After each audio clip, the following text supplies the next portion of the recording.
Ассалаумағалейкум құрметті көрермендер, біліп жүрген жазыламыз. Осы видеоға лайк басамыз, өтініш лайк басаңыздар, мен қатты қуанамын.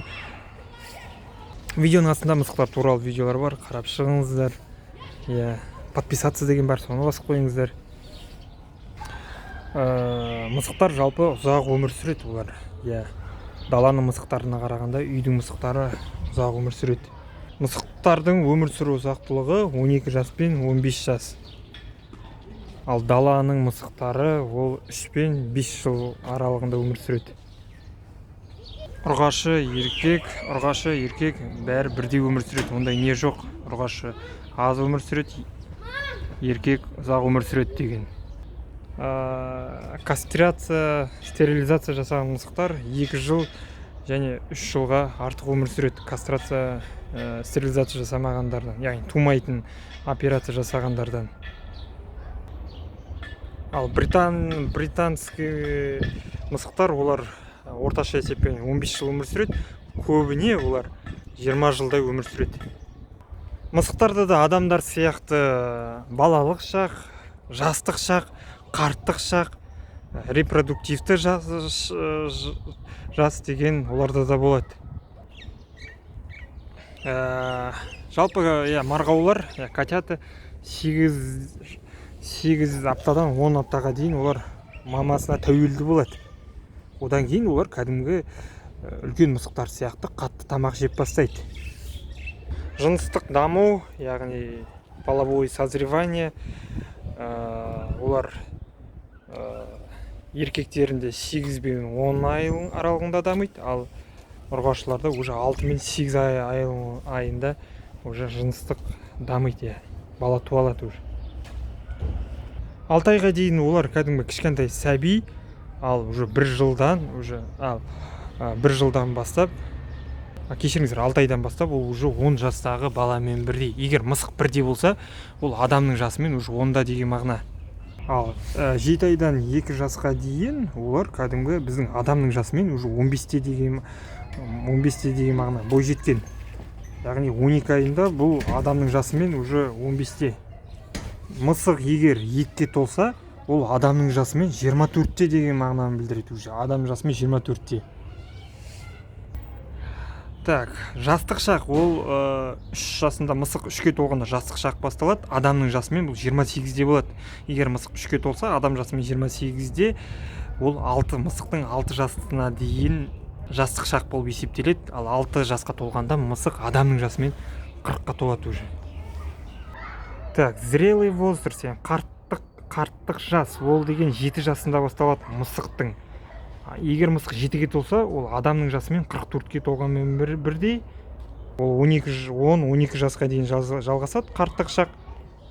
Мысық 10-12-де болса, ол адамның жасымен 56-64 деген жаспен мағынаны білдіреді.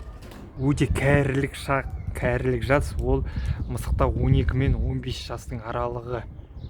Сөйтіп өлгенге дейін. Егер мысық 12-де болса, уже 64 пен бірдей адамның, ал 15-ке толса, уже 76 мен бірдей адамның жасымен.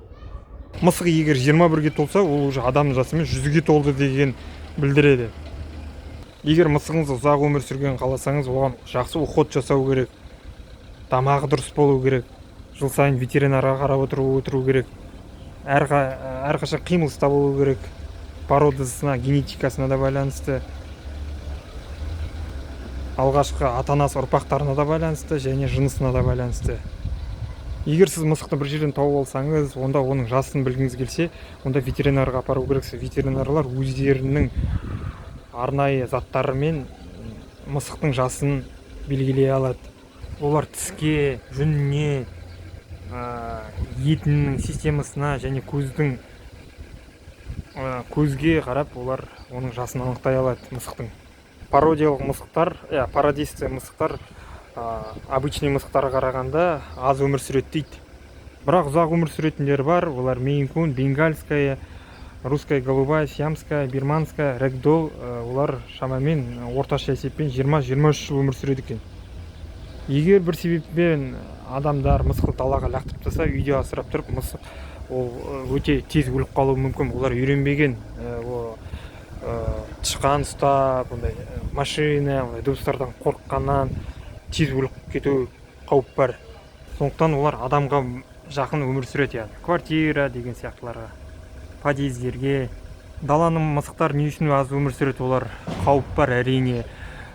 Машинаның астында қалуға, салқыннан, тамағы жоқтықтан, вакцинация салдырмайды оларға, неше түрлі паразиттер, эктопаразиттерге шалдығып тез қайтыс болады.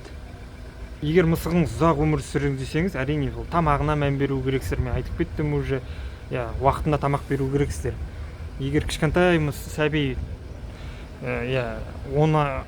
сәби марғау болса, онда күніне 4-6 рет тамақ беріңіздер. Марғауларға күніне 4-6 рет бересіз, үлкен мысықтарға уже күніне 2 рет бересіз, таңертең, кешке деген сияқты. Мысықты ұзақ уақытқа жалғыз қалдырмаңыздар. Олар махаббатты жақсы көреді, заботаны жақсы көреді олар.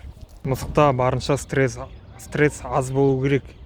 Мысыққа барынша ойнайтын, тырнақ қырат, тырнақты қайрайтын, өзінің мискісі болу керек, суы болу керек, бір емес 2 лотогы болған жақсы. Ол ұзақ өмір сүруіне себеп болады. Мысықты шомылдырып тұрыңыздар, тарап тұрыңыздар, уақытында құлағын тазалаңыз, тісін тазалаңыз, көздің айналасын тазалаңыз. Міндетті түрде вакцинация жасатыңыз, прививка жасаңыз, энтерит және грипп деген аурудан сақтану үшін. Стерилизация жасатыңыз, мысық себебі жыл сайын жылына 3-4 рет туады, соны болдырмау үшін. Ветеринарға қаратып отырыңыз. Уақыт өте келе бұлар артық салмақ қосуы мүмкін және сахарный диабет ауруына шалдығуы мүмкін. Мысықпен әрқашан ойнап жүріңіз, прогулкаға шығарып тұрыңыз. Ондай ауруларды болдырмау үшін. Мысық үйге шынында бақыт әкеледі, спокойствие келеді. Бұл енді жалғыз жануар ғой, мешітке кіруге болады. Олар өте таза жануар. Ал мен сіздердің мысықтарыңызға ұзақ уақыт өмір сүруіне тілектеспін. Біліп жүрегімге жазылып, осы видеоға лайк басуды сұраймын.